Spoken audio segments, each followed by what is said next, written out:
trouxe sua Bíblia, por favor, abra em Mateus capítulo 5. Nós vamos ler boa parte desse capítulo hoje. Nós estamos iniciando uma nova série aqui na igreja, chamada Sermão do Monte. Então nós vamos, ao longo desse mês de outubro, ler Mateus 5 inteiro, 6 inteiro e Mateus capítulo 7 inteiro. É uma série expositiva. Então, pastor, o que é isso? Baseada na pregação expositiva, nós vamos versículo a versículo entendendo o que é que Deus quer ensinar ao nosso coração. Então a igreja naturalmente vai entrar agora em conhecimento, quem não conhece, sobre esse tema e o poder desse sermão de Jesus. Muitos teólogos se levantam e dizem que, na verdade, esses 3 capítulos formam a constituição do reino de Deus. Sabe essa Constituição brasileira de 88 que rege nossa política, nossas leis, nossas normas, os limites que cada cidadão, cada civil pode andar e deve andar em cada área aqui dessa nação? No reino de Deus, nos evangelhos, essa Constituição está aqui, Mateus 5, 6 e 7. Hoje nós vamos ler boa parte do capítulo 5. John Stott, ele diz que é o mais completo ensinamento de Jesus sobre o que significa ser discípulo. Então, se alguém quer ser discípulo de Cristo, vai ter que seguir as normas que a gente vai fazer hoje aqui. Vamos entender um pouquinho do contexto. Você entende que a Bíblia tem 2 partes, 2 conjuntos de livros, 2 épocas muito distintas. Nós temos o Antigo Testamento e nós temos o Novo Testamento a partir da morte de Jesus na cruz. No Antigo Testamento, nós temos um profeta maior do que todos, que se destacou, chamado Moisés. Mas você também, se estava aqui no domingo passado, entendeu que o Antigo Testamento era apenas uma sombra que apontava para Cristo. Todo ele, todos os passos, todos os ensinamentos, cada história apontava para Jesus. Então, Moisés, naturalmente, já prefigurava Cristo, já apontava para esse Jesus que viria. Por exemplo, vamos lá, aplicar isso. Moisés, assim que nasce, ele teve uma tentativa de morte, tentaram matá-lo. E aí ele é poupado daquilo por uma estratégia. Então Jesus, assim que nasce, você conhece a história, também tentam matar Jesus. O governo da época tenta matar Jesus. Como é que Moisés escapa? Moisés vai para um rio, colocado no rio, e vai para uma família egípcia. Ou seja, de maneira figurada, aquela família egípcia salva, mantém a proteção para aquela criança. Jesus, também naquele contexto de perseguição, vai até o Egito. José leva a sua família para o Egito para proteger. Vai percebendo isso. Passa-se um tempo. E aí Moisés é chamado pelo Senhor para libertar o povo. E antes deles saírem daquele momento de escravidão ali, eles oficializarem, eles estão de frente para o mar. E o exército chegando atrás, já pensavam que estavam livres, mas tem que passar pelas águas. O mar se abre, eles passam, e aí de maneira figurada, aquele passar pelas águas aponta para um novo tempo agora, não mais escravos, mas agora livres, uma nação independente. Jesus vai iniciar o ministério dele. Antes de iniciar o ministério dele, o que é que acontece com Jesus? Jesus é batizado, passa pelas águas também. Logo depois das águas de Moisés, eles passam quanto tempo no deserto? 40 anos no deserto. Jesus, depois do seu batismo, vai para onde? Para o deserto. Passa 40 dias no deserto sendo tentado. Olha que coisa linda. A história de Moisés apontando para Jesus. E aí, Moisés, nesse tempo de deserto, sobe ao monte para receber as leis, que apontavam para o quão distante o homem estava do Senhor. Recebeu as leis diretamente do Senhor. Jesus vai estabelecer essa nova aliança. Jesus sobe num monte. E aí tem esse sermão, que é o Sermão do Monte, apontando para essa nova aliança em Cristo Jesus. Pastor, que monte é esse? Então é importante entender o contexto do Sermão do Monte. Deixa o chifre sozinho, pelo amor de Deus. Passa. Isso. O contexto do Sermão do Monte fala do quê? De um local. Um monte chamado o Monte das Bem-aventuranças. Hoje em dia, se você tiver a oportunidade, é o meu sonho, visitar lá Israel, Jerusalém, e visitar esses locais. Tem um monte lá chamado Monte das Bem-aventuranças, onde Jesus declarou bem pertinho lá do mar da Galileia. Mas o contexto também fala, se nós vamos começar em Mateus 5, você deve lembrar que Mateus 4 é a tentação de Jesus. Logo após Jesus ser tentado no deserto pelo diabo, ele então começa uma pregação curta. Mateus 4, 17, diz aí, daí em diante Jesus começou a pregar: arrependam-se, pois o reino dos céus está próximo. Ele começou a pregar o arrependimento. E aí, depois daí, alguns versículos, ele chama alguns discípulos, começa a formar o ministério dele, convocar a seleção dele. E aí ele chama Pedro, chama André, Tiago, João. Depois disso ele faz alguns milagres. Perceba que está bem no início do ministério de Jesus. Ainda no capítulo 4, verso 23, diz: Jesus foi para toda a Galileia, ensinando nas sinagogas deles, pregando as boas novas do reino e curando todas as enfermidades e doenças entre o povo. Notícias sobre ele se espalharam por toda a Síria, e o povo lhe trouxe todos os que estavam padecendo vários males e tormentos, endemoniados e epiléticos e paralíticos, e ele os curou. Naturalmente, o ministério de curas, de milagres, de sinais, começa a chamar muitas pessoas, sim ou não?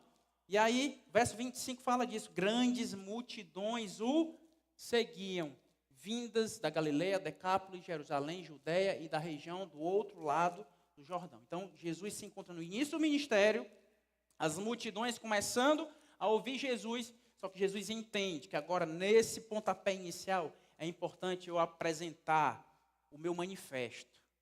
Como é que o reino, como é que a revolução que eu estou propondo aqui vai acontecer. E aí entra Mateus capítulo 5, 6 e 7. 3 capítulos que nós, ao longo de outubro, nós vamos estudar. Se você veio hoje, você não pode faltar o próximo domingo. Amém? Vai ficar pela metade a história. Se você veio hoje, pastor, por que eu vim hoje? Deus te trouxe. Se você veio, você vai ter que terminar e entender toda a história do Sermão do Monte de Jesus. Então, verso 1 de capítulo 5, abra sua Bíblia, se está aberta aí, vamos comigo. Verso 1 diz assim, ó: vendo as multidões, você acabou de entender que Jesus começou as multidões seguirem Jesus. Jesus subiu aonde? Ao monte e se assentou. Seus discípulos aproximaram-se dele e ele começou a ensiná-los, dizendo. Antes da gente entrar literalmente agora no ensino de Jesus, que a partir de agora é só ensino, nós vamos entender o seguinte: lembra que a Bíblia tem duas partes, o Antigo e o Novo Testamento. O último versículo do último livro, do último capítulo do Antigo Testamento é uma maldição. Malaquias capítulo 4, verso 6. É o último versículo do Antigo Testamento. Diz assim, ó: ele fará com que os corações dos pais se voltem para seus filhos e os corações dos filhos para seus pais. Do contrário, eu virei e castigarei a terra com... A última palavra é o quê? Maldição. Parou aí. Silêncio. Durante 400 anos não surgiu mais profeta. 400 anos Deus não fala mais nada. A última palavra foi maldição. Fica o silêncio desse último livro do Antigo até a vinda de Jesus. Fica ecoando na cabeça de todas as pessoas, maldição. Foi a última palavra que Deus falou. E agora Jesus vem com um ensino novo. E como é que Jesus inicia o seu ensino? Olha que lindo. Olha como a palavra do Senhor é perfeita. Verso 3. E agora a gente vai discorrer durante 4 domingos a partir desse ensino de Jesus. Verso 3 diz assim. Vamos comigo? Bem-aventurados os pobres em espírito, pois deles é o reino dos céus. Bem-aventurado, essa palavra pode ser abençoado, feliz, ou seja, pode ser lido, olha, abençoados são os pobres de espírito. Percebe que Jesus, depois do silêncio, faz questão, eu vou começar agora com bênção. Esse silêncio todo vai ser quebrado com as bem-aventuranças. E nós vamos entender agora que bem-aventurado, ele vai dizer uma série de bem-aventuranças. E a primeira é fundamental e crucial, como toda escritura bíblica, não está à toa aqui e nessa ordem. ele começa dizendo, bem-aventurados os pobres em espírito. Jesus não está dizendo, olha, felizes os pobres e os miseráveis que não têm dinheiro. Não é esse tipo de pobreza. É o pobre em... Segura os versículos, por favor. Bem-aventurados os pobres em espírito. Essa palavra pobre é a palavra grega, pitochoi. Estava louca. Não muito bonito, mas quer dizer mendigo. Existia uma outra palavra para falar de uma pessoa que tinha pouco recurso financeiro. Uma palavra grega para isso. Aquela mulher que oferta ao Senhor duas moedinhas, ela é usada essa outra palavra. Mas essa palavra aqui era para falar de um mendigo, alguém que não tinha nada para oferecer. Alguém que dependia literalmente do outro. O que é que Jesus está dizendo? Olha, bem-aventurados os pobres em espírito. Ou seja, bem-aventurados aqueles que reconhecem a sua falência espiritual. Meu amado, todo encontro verdadeiro com Jesus inicia com a pobreza no espírito. Todo encontro com Jesus inicia com o nosso coração, o nosso ego, reconhecendo que nós não somos nada, não podemos nada, não temos nada para oferecer a Ele. Jesus está dizendo aqui que o primeiro encontro, o primeiro olhar para Jesus gera isso em nós. A beleza de Jesus gera em nós essa... Meu Deus, o que é que eu tenho para oferecer a esse Jesus que me deu tudo? Eu tenho um amigo que eu tenho conversado com ele.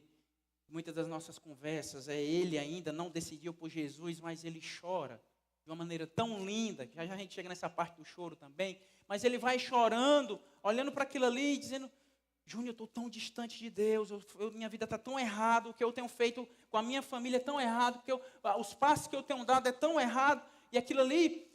eu vejo claramente a ação do Espírito Santo, porque o mundo lá fora não prega isso. O mundo lá fora prega o nosso ego lá em cima. Então, ser pobre de espírito, ou seja, um mendigo espiritual, reconhecer a nossa condição em relação a Deus, é a porta de entrada no reino dos céus. Não fecha a conta, igreja ou homens que se acham superiores. Não fecha a conta um pastor tratar as ovelhas de maneira inferiorizada, como se estivesse acima. Não fecha a conta homens acharem que Deus precisa dele para alguma coisa. Deus precisa de mim. Não precisa nada. Sou importante no reino, nada. Condição para sermos usados e para vivermos o reino de Deus é mendigar espiritualmente. É entender que eu não tenho nada para oferecer, mas eu preciso de tudo que vem do Senhor, dos senhores, do Rei dos reis. Você veio hoje, em nome de Jesus, talvez, para se sentir melhor. O caminho do Senhor na sua vida hoje é contrário. O chamado do Senhor hoje é você entender que você não é nada diante do Deus que é todo-poderoso, que fez todas as coisas. Verso 4 diz, bem-aventurados os que choram, pois serão consolados. Talvez você entrou nesse local aqui chorando. Pastor, então eu sou bem-aventurado, eu sou feliz porque chora. Depende. Repete comigo, depende. Se for um choro segundo o padrão do Senhor para a nossa vida, glória a Deus. Porque esse choro aqui é a palavra grega pento, que quer dizer um lamento profundo, ou seja, lamentar em relação a algo. Então, bem-aventurado o que tem o espírito humilde, que reconhece que não é nada diante do Senhor, e o caminho, o próximo passo é esse choro. Porque existe uma tristeza segundo o Senhor. 2 Coríntios 7 diz, a tristeza segundo Deus produz o que, igreja? Arrependimento.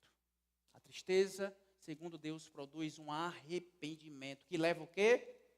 A salvação, e não remorso. Mas a tristeza, segundo o mundo, produz morte. Todos nós, você talvez está lembrando agora, pastor, eu tenho 10 anos de crente, e realmente foi esse passo a passo. Primeiro eu reconheci que eu precisava de Jesus. Segundo, eu comecei a me sentir triste, porque eu entendi o quão sujo eu estava. Talvez você veio para cá para entender. E gerar essa tristeza em você é uma ação do Espírito Santo. Nesse lugar aqui, amado, a gente não promete bem-estar emocional. Alívio emocional. A não ser que Deus queira te dar, mas quantas vezes nós saímos daqui constrangidos no momento da palavra? Talvez esse momento está acontecendo agora com alguma vida nesse lugar, meu amado. Quantas vezes eu termino a ministração aqui e uma vida lá fora vai me abraçar chorando? Eu me pergunto, meu Deus, será que eu fui duro demais? Será que não? É Deus falando e Deus às vezes gerando choro que gera arrependimento. É um choro que vem do Senhor, porque lá fora, me digam aí o que acontece lá fora. A pessoa pode ter quantas mulheres quiser, sim ou não? E está feliz com isso. Pode ganhar o dinheiro da forma que foi, tá? Feliz com isso. Eu posso maltratar as pessoas da forma que foi, eu estou feliz com isso. Se você ousar passar pela porta do Evangelho, do reino do Senhor, se prepare. Provavelmente você vai ter um tempo de tristeza, porque vai levar ao arrependimento. Repete comigo agora. Crente peca. Peca ou não peca? Peca e peca muito. Crente peca. Mas desconfie de crente que sorri pecando.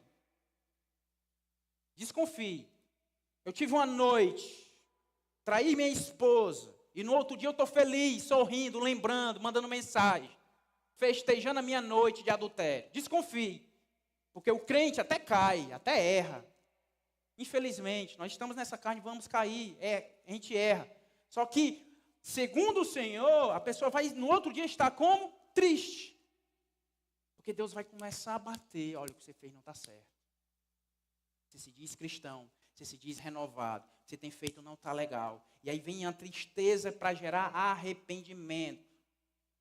Então, felizes os que choram, porque serão consolados. Volta lá, irmãos. Felizes esses que choram, porque eles serão... Não, o versículo.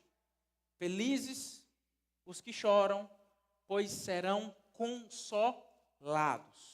Alguém me ajuda, pelo amor de Deus, quem é que consola o cristão em nome de Jesus? João 14,16 diz: e eu rogarei ao Pai, e Ele vos dará outro consolador, para que fique convosco para sempre. Quem é?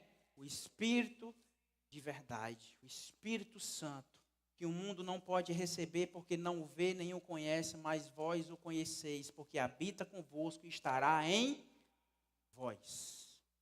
Felizes os que choram, os que se arrependem, os que sentem o seu pecado, porque serão consolados pelo Espírito Santo. O Consolador vem para nos dar esperança nele. Verso 5 diz: bem-aventurados os mansos, pois eles receberão a terra por herança.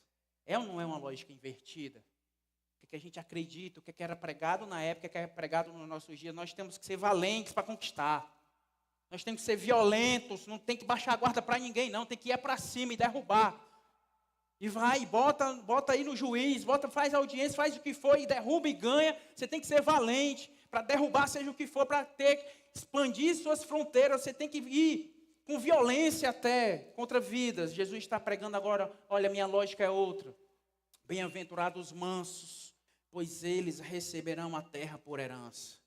Jesus está dizendo aqui, olha, que a minha lógica não é desse mundo, não é dessa terra, meu amado, em nome de Jesus. Você está gastando a sua vida para ganhar essa terra, essa vida, esses bens aqui que o mundo pode oferecer. Você está esvaziando a sua mão, é como água. Você vai querer acumular essas coisas, mas não ficam com você. O crente, todo crente tem que ter uma visão eterna. Bem-aventurados os mansos, a mansidão que só Deus pode dar, porque um dia nós receberemos a terra por herança. Salmo 37, Jesus está falando desse texto. 37:11 diz assim: mas os mansos receberão a terra por herança e desfrutarão pleno bem-estar. Um dia, Apocalipse 21 fala da volta de Jesus, o que vai acontecer. O verso 1 diz assim: então vi um novo céu e uma nova terra, pois o primeiro céu e a primeira terra tinham passado e o mar já não existia. O verso 7 diz: o vencedor herdará tudo isto e eu serei seu Deus, e ele será meu filho. A herança, segundo Deus, vem de um coração manso. Para de briga, para de luta, para de esperneio, para de confusão na rua, pelo amor de Deus, em nome de Jesus. Você não vai vencer, você não vai converter sua esposa ou seu marido pela guerra, pela violência, jogando panela na cara dele, perseguindo a pessoa. Eu vou deixar, não quer não ir para a igreja, daí suas roupas aí tudo amassada, tudo suja. Não vai ser assim. Deus tem que nos dar um coração manso, vai ser na oração, no jejum, na leitura, tratando bem. Pastor, mas ele me trata tão mal. Não importa, coração manso, trate em amor em Cristo Jesus. Essa é a lógica de Jesus. Você certamente tem pessoas que você quer salvar, você quer no caminho do Senhor. Prepara um coração manso para perdoar quantas vezes forem necessárias, para que você possa ganhar e herdar essa terra chamada sua família através da mansidão que somente Deus pode te dar.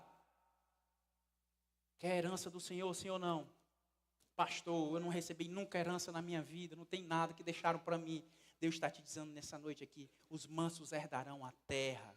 Vem um novo céu e uma nova terra para a sua vida em Cristo Jesus. Que adianta herdar alguma coisa que daqui a pouco você vai deixar para alguém? Não adianta nada. Só que o que a gente recebe do Senhor é eterno. Nada pode tirar das nossas mãos, nada pode tirar da nossa vida. Não existe ladrão que tome isso.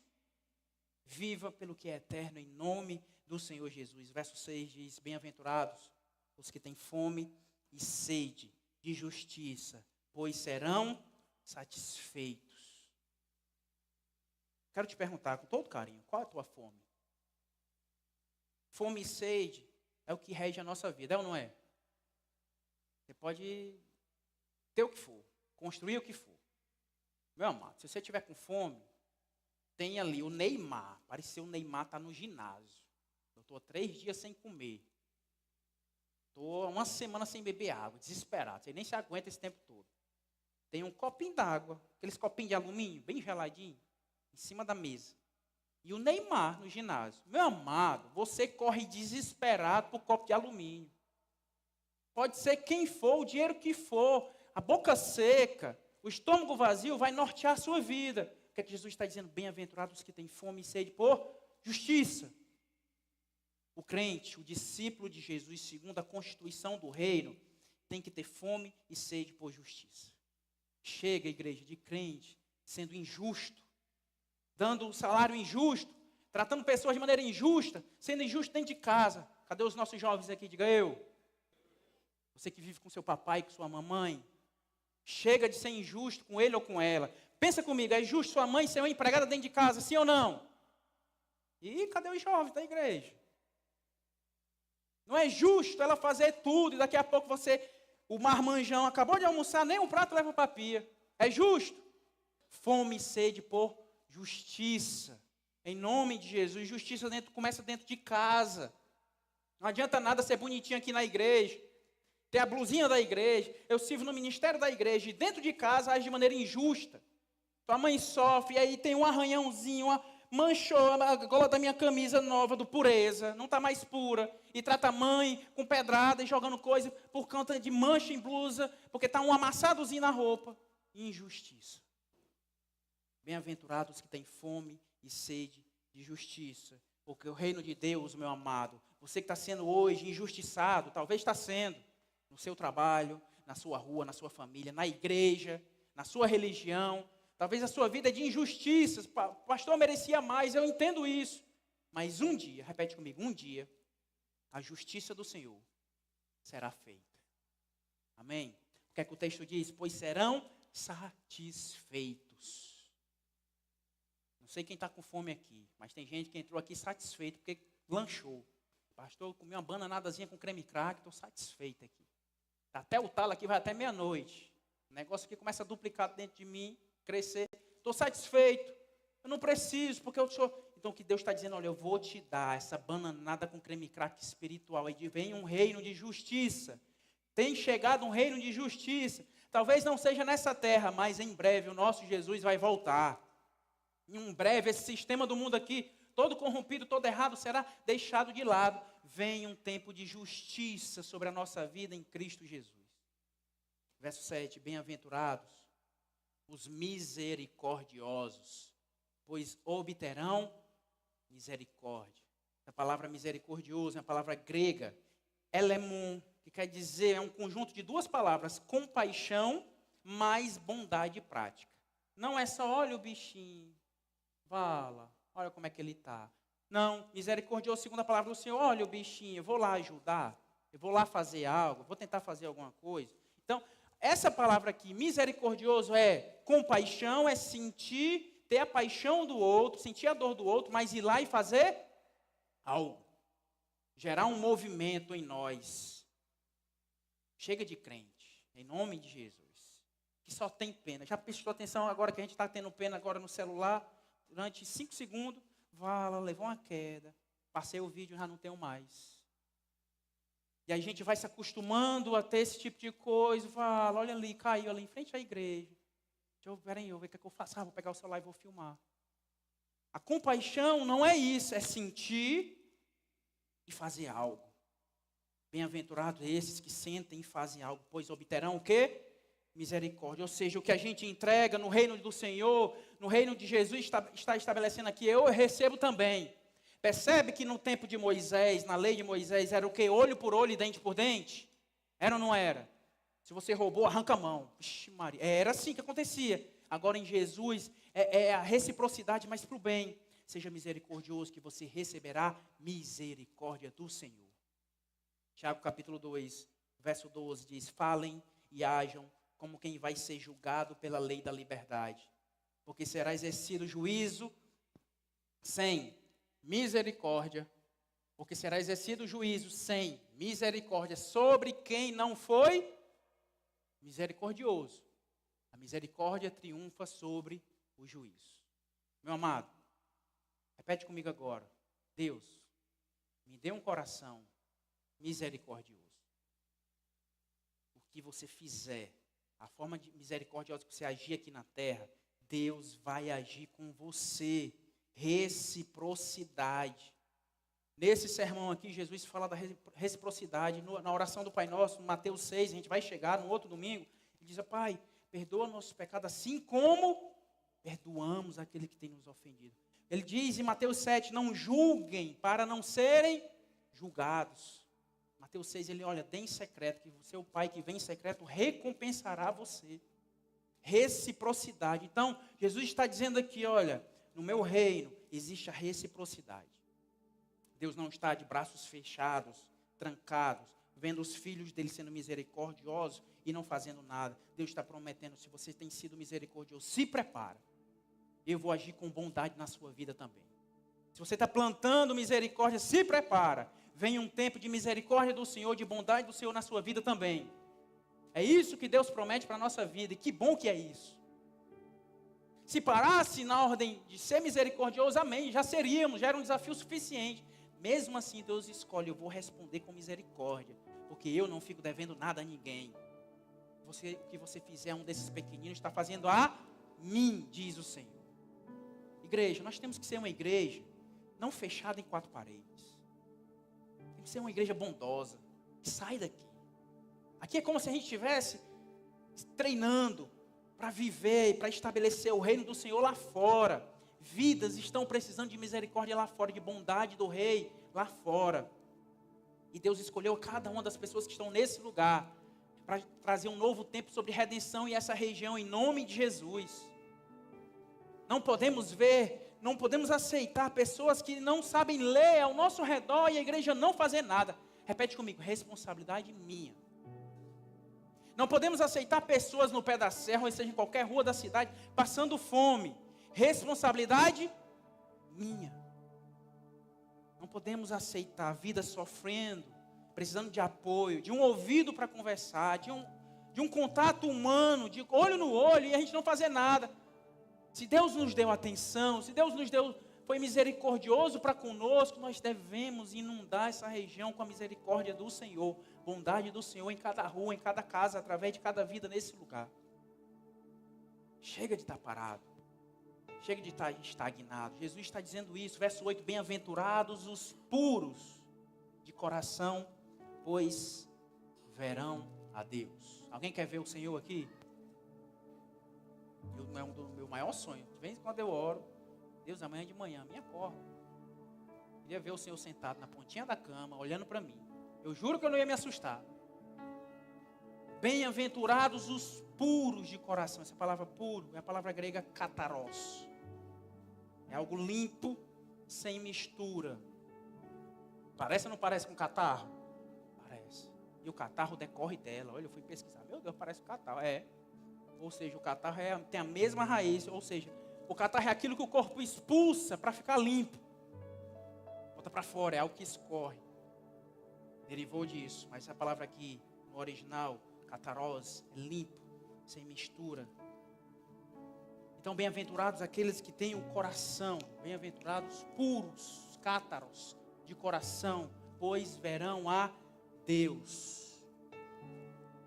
O que é o coração, pastor? O meu coração está sujo? O que é?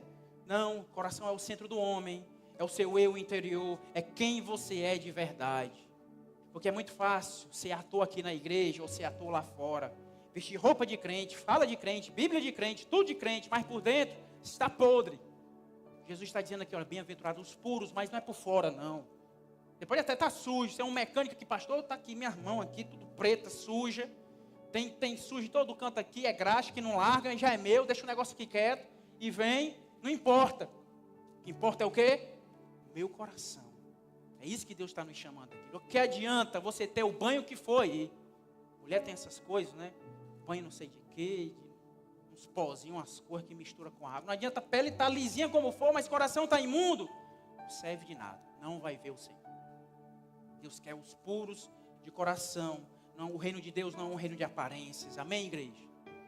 Não adianta nada. Roupa de crente, saia de crente, coque de crente, fala de crente. Se não for por dentro, não vale de nada. Porque não é aparência, é coração. E vem uma promessa, Apocalipse 22, verso 1. Então o anjo me mostrou o rio da vida, que claro como cristal fluía do trono de Deus e do Cordeiro. No meio da rua principal da cidade, de cada lado do rio estava a árvore da vida, que dá 12 colheitas, dando fruto todos os meses. As folhas da árvore servem para a cura das nações. Já não haverá maldição nenhuma. O trono de Deus e do Cordeiro estará na cidade, e os seus servos o servirão. Verso 4. Vocês estão comigo? Eles verão a sua face, e o seu nome estará em suas testas. Os puros de coração herdarão o reino de Deus e verão a face do Senhor em nome de Jesus. Verso 9. Bem-aventurados os pacificadores. Por que, igreja? Pois serão chamados filhos de Deus. Pacificador, meu amado, não é só aquele que ama a paz, não.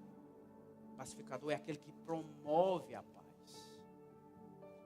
Porque é muito legal. Olha, eles estão brigando. Olha, apartaram. Olha que lindo. Que lindo, apartaram. Eu amo esse clima aí de paz. O pacificador vai para cima e aparta. Tem a mãe contra o filho, eu vou lá. Pastor, eu vou me meter, eu vou pacificar esse negócio. Eu vou dar um conselho. Porque chega de pessoas que amam a guerra. Já prestou atenção que tem gente que vai conversar, estou com um problema no casamento, aí a mulher diz o quê? Larga esse traste, sai de casa, você não merece isso, merece coisa melhor, bota mais guerra. Bem-aventurados os pacificadores. Ele vai lhe ministrar, olha, calma, vai dar certo, Deus vai transformar. Não vá, não, mulher, não funciona jogar feijoada na cara dele, já tentei, não funciona. Não funciona deixar ele com fome, não funciona. Pacifica. Aqueles que promovem a paz. Agora você sabe qual a melhor forma de ser um pacificador? Sim ou não? Vou te dizer agora. Porque você sabia que Deus tem inimigo? Quem é o inimigo do Senhor? Vai. Quem? Bora, igreja. Quem? Vou te dizer que Deus tem vários inimigos. E a Bíblia revela isso. Quem são os inimigos do Senhor, pastor? Tiago capítulo 4, verso 4. Adúlteros, vocês não sabem que a amizade com o mundo é inimizade com Deus? Quem quer ser amigo do mundo, faz-se. Romanos 5,10. Porque se nós, quando éramos, fomos reconciliados com Ele, mediante a morte de seu Filho, quanto mais tendo sido reconciliados, seremos salvos por sua vida. Colossenses 1:21. Antes, vocês estavam separados de Deus, e por causa dos seus pensamentos e das suas obras más, eram,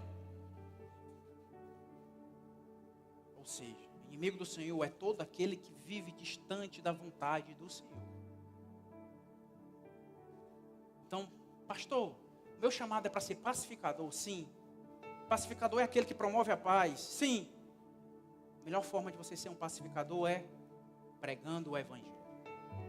Existem vidas longe, inimigas do Senhor, que precisam conhecer Jesus. Ter paz com Deus. Evangelismo é uma forma de gerar paz com Deus. Verso 10. Bem-aventurados os perseguidos por causa da justiça, pois deles é o reino dos céus. Bem-aventurados serão vocês, quando por minha causa os insultarem, perseguirem e levantarem todo tipo de calúnia contra vocês. Alegrem-se e regozijem-se, porque grande é a recompensa de vocês nos céus, pois da mesma forma perseguiram os profetas que viveram antes de vocês. Tem muito cristão sendo perseguido. Tem ou não tem? O texto está falando de perseguição. Bem-aventurados os perseguidos. Mas para minha tristeza, tem muito cristão sendo perseguido por política. Mais do que por Jesus. Tem muito cristão sendo perseguido pelo time de futebol dele. Tem muito cristão sendo perseguido pela igreja, a placa da igreja, mas não por Jesus. Igreja, é hora de começarmos a pagar o preço de sermos seguidores de Jesus. Mais do que qualquer outra bandeira, meu amado. Em nome de Jesus, que Deus te dê sabedoria. Mais do que qualquer outra bandeira, levante a bandeira de Jesus. Seja onde for, o local que for, o ambiente que for. Pastor, mas vão vir contra mim. Beleza, é texto, é bem-aventurança. Felizes os que são perseguidos por conta de Jesus. 2 Timóteo 3,12, de fato. Todos os que desejam viver piedosamente em Cristo Jesus serão perseguidos. Se prepare, vão te chamar de santarrão, de crente que não erra. Agora tu é o perfeito, né? Agora tu... Se prepare, esse deboche, glória, aí você vai lembrar, bem-aventurado, meu Deus, então é motivo de alegria. Hoje eu estou sendo debochado, porque Jesus, eu estou vivendo o evangelho de verdade, agora eu não toco mais onde eu tocava antes, eu não falo o que eu falava antes, o círculo ali começou a contar piadas que não agradam ao Senhor, eu saio de perto, aí o pessoal percebe, olha o crente lá, bem-aventurado essa perseguição em nome de Jesus, porque ela gera recompensa. Verso 12, alegrem-se, regozijem-se, porque grande é a recompensa de vocês. Aonde? Nos céus. Não é uma barganha, você não vai barganhar, mas é promessa do Senhor. Então, amado, em nome de Jesus, tem algo maior. Vai, irmão, tem algo maior esperando pelos verdadeiros discípulos de Jesus. Você talvez está gastando a sua vida nessa terra. Pastor, meu maior esforço é para ganhar dinheiro. Pensa no cabo arretado para ganhar dinheiro, sou eu. Meu maior esforço, pensa na força que eu boto naquelas máquinas para levantar peso. Pastor, meu maior esforço é na faculdade. Pensa que eu seguro um cartaz perfeitamente. Nem tem cartaz mais, né? Mas tem algo maior, meu amado, te esperando. Essa vida aqui é passageira. Você talvez está debaixo de perseguição, de choro, de tristeza. Talvez você está exercendo misericórdia e nada está vindo. Meu amado, abra os seus olhos. Existe uma vida para além dessa.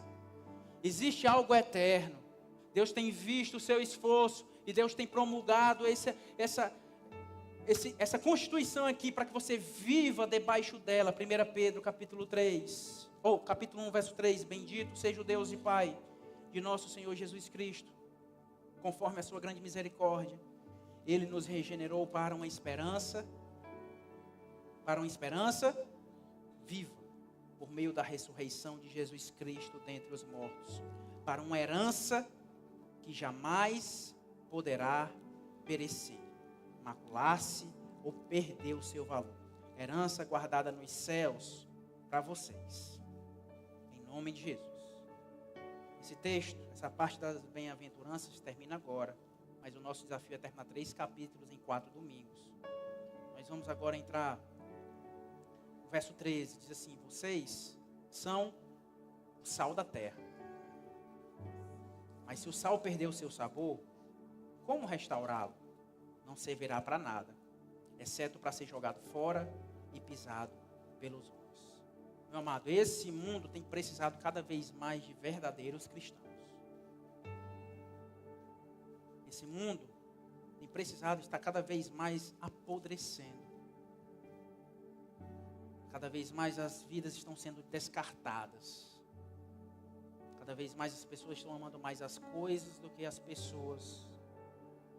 Esse mundo, a lógica está toda invertida de tudo que a gente conversou até agora. Está ficando podre. O mundo, em alguns locais, a gente pode sentir a podridão, o cheiro, o mau cheiro. Tamanha distância do Senhor. Esse mundo, meu amado, está perdendo o seu sabor. Cada vez mais os índices de suicídios estão aumentando. Vidas não querem mais viver. Não nesse contexto, não nesse mundo. Responsabilidade do cristão. O mundo precisa cada vez mais de cristãos verdadeiros, porque nós somos o sal da terra. Repete comigo: Jesus me chamou para ser o sal da terra. Vocês são o sal da terra. Depois que ele falou de todo esse início do sermão, ele está dizendo: olha, agora o mundo está percebendo as bem-aventuranças. Exerçam misericórdia, exerçam calmaria, mansidão. Tenham tudo isso, porque o mundo está precisando disso. Vocês precisam temperar esse mundo.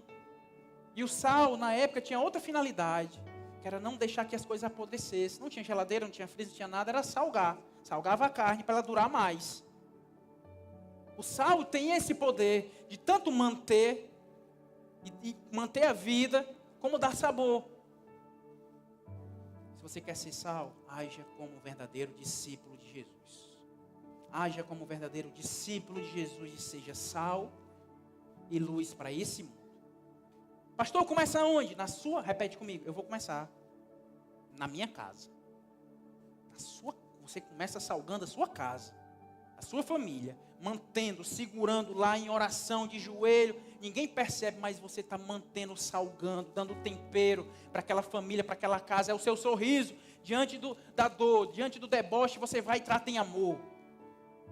Na escassez, você está lá e dizendo: olha, Deus vai prover. E palavras de vida sendo liberadas naquele lugar. Salga aquele lugar, seja luz naquele lugar. O verso 14 diz: vocês são a luz do mundo. O mundo está escuro, o mundo está perdido, o mundo não tem luz, as pessoas não sabem para onde seguir. Uma das maiores provas da escuridão é a pessoa ficar perdida.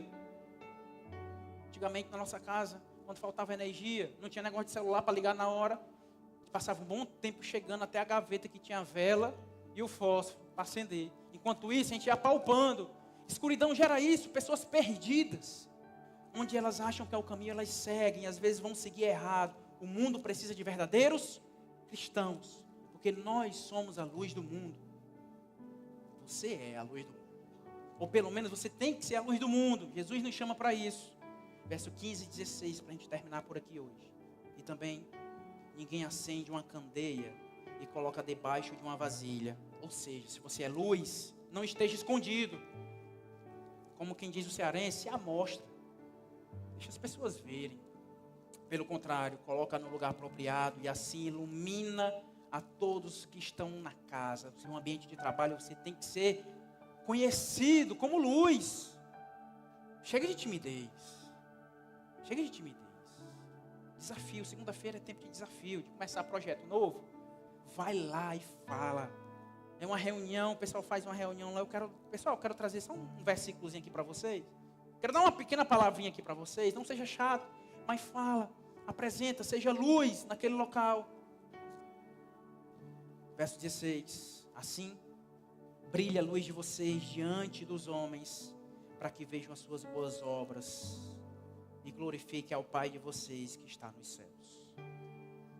Igreja, é muito bom viver igreja, estar aqui hoje. É ou não é? Mas o que é que Jesus está dizendo? Brilha lá fora. O mundo precisa de luz. O mundo precisa ouvir o seu testemunho. Você precisa abrir a boca e dizer: eu era assim. Eu vivia longe do Senhor. Achava que a felicidade era ter. Hoje eu sou assim. Hoje eu sou um bem-aventurado. Não tenho tanta riqueza quanto antes, mas a riqueza que eu tenho não pode ser mensurada. E boa parte dela eu nem vou viver nessa vida. A minha herança vem no Senhor e em breve Ele vai voltar para me entregar. Você precisa falar e glorificar, brilhar diante dos homens, a luz. Por isso que a igreja tem Instagram, por isso que a gente registra nossas ações sociais, porque não é errado registrar. Jesus ordena isso: brilha. Mostra a luz lá fora. Mostra o que é ser bom. Mostra o que é ser misericórdia. O errado é tomar glória para si. Se eu fizer para eu ser aplaudido, aí está errado. Porque a glória, no final do versículo, diz: as nossas boas obras têm que glorificar quem? Ao Pai que está nos céus. É a intenção. O erro é a intenção. Então seja visto. Fala. Usa suas redes sociais para falar sobre esse Jesus. Faça. Proclama o reino de Deus. Você talvez nesses últimos dias está com abuso da cara do pastor, que eu estou falando em rede social. Inventei a série, Eu não, o Espírito Santo, eu parei nesse versículo, o mundo precisa ouvir mais. Ouvir mais, ouvir mais. Fala, seja luz, onde quer que você esteja. 3 verdades para a gente encerrar aqui. Em nome de Jesus. Primeira coisa, o mundo... Pode ir, irmão, é errado. Esse mundo precisa de verdadeiros cristãos. Vai. Pronto. Primeira verdade. Esse mundo, vamos comigo? Esse mundo precisa de verdadeiros cristãos. Você tem sido? De verdade. Não é fazer parte de uma igreja. As bem-aventuranças é seguir a constituição do reino. Você tem sido? Segunda coisa. O reino de Deus começa de dentro para fora. Amém? Sempre será assim.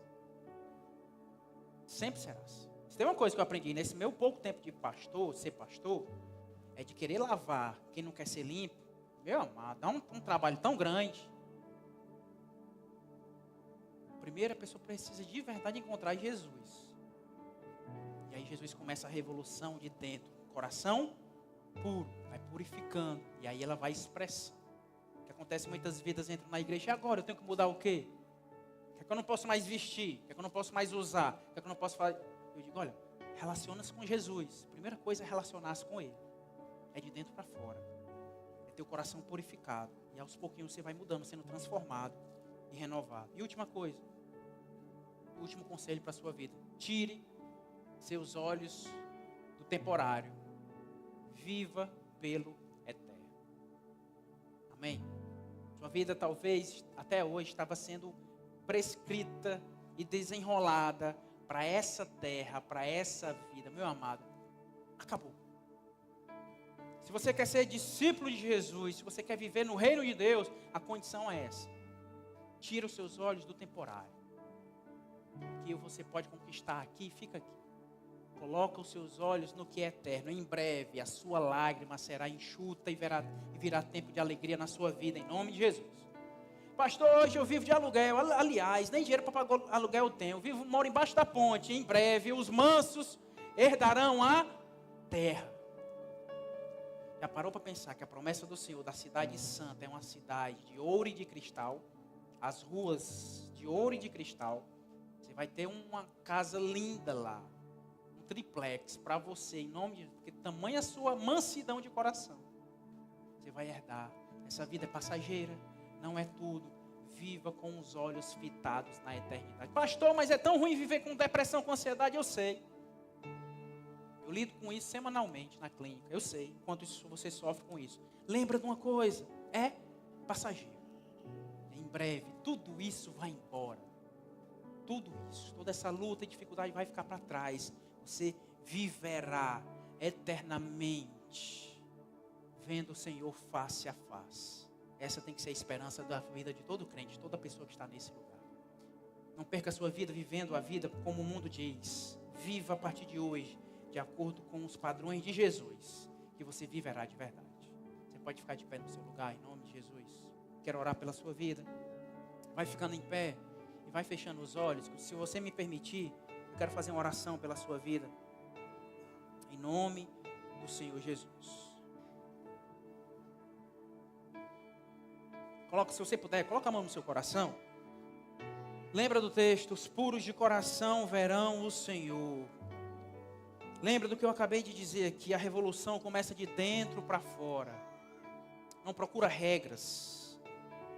Não procura religiosidade. Não procura um livro de sim ou não. Procura Jesus. Peça que Jesus transforme o seu interior.